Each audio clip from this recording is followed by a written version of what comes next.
Your Excellency, the President of the Republic of Kenya, the Honorable Uhuru Muigai Kenyatta, Your Excellencies, representatives of High Commissioners and Ambassadors, fellow leaders, dear Kenyans, wherever you are watching this event from across our nation. Your Excellency, 57 years ago,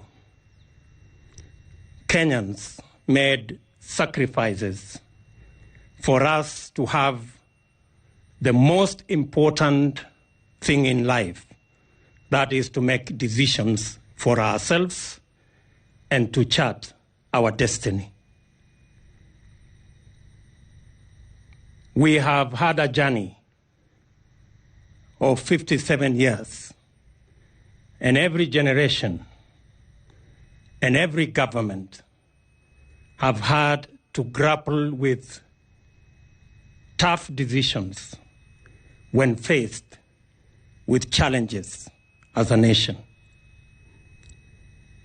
But in no generation and no government, Your Excellency, has experienced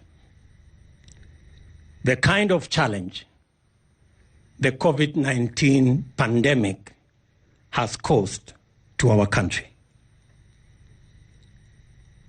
Today, this celebration is unique. It's never happened like this. Today, Your Excellency, our schools are closed. Our places of worship are shut.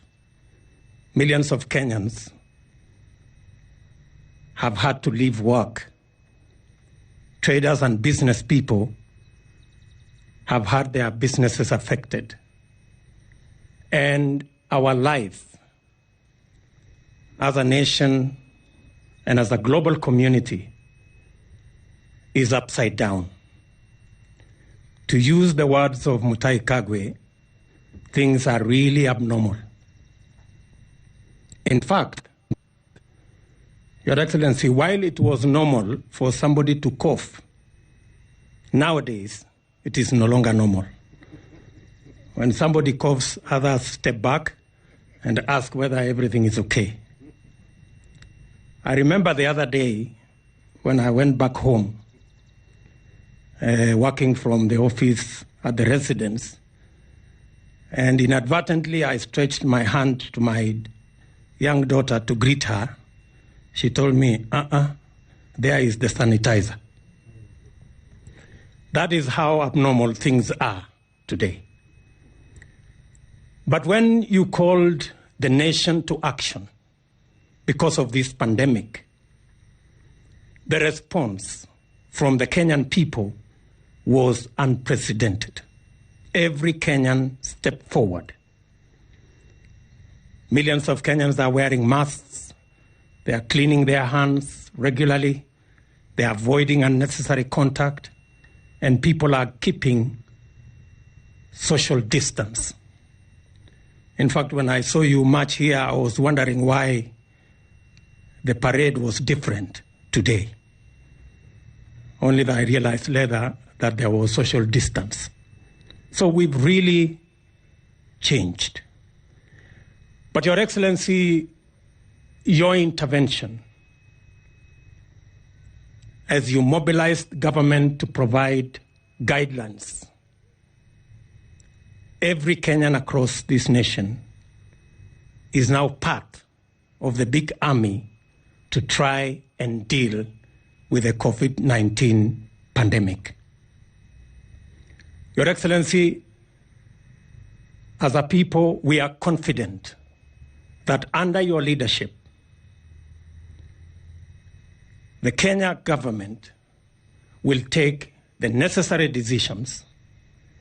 And I'm calling on leaders across the divide and Kenyans across the nation to work with you and government to make sure that we mitigate and minimize the effects of this pandemic as we work out the new normal, because it looks obvious that there will be a new normal.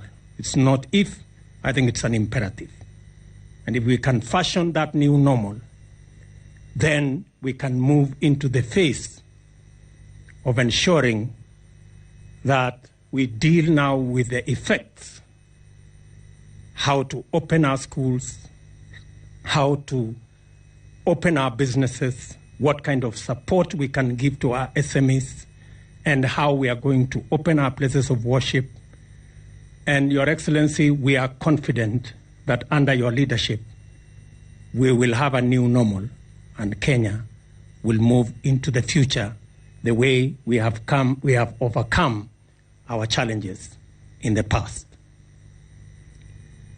Finally, Kenyans, Your Excellency, are praying. Kenyans are praying for you, Kenyans are praying for their government, and Kenyans are praying for our nation. Many spiritual leaders across this land are praying. In fact, the COVID-19 pandemic has made everybody realize our inadequacy and what God can do. Your Excellency, this is your day. The nation is waiting because we are in a very peculiar place. Ladies and gentlemen, it's now my humble duty to ask His Excellency, the President of the Republic of Kenya, to make his remarks and lead the nation in this celebration. Your Excellency, sir.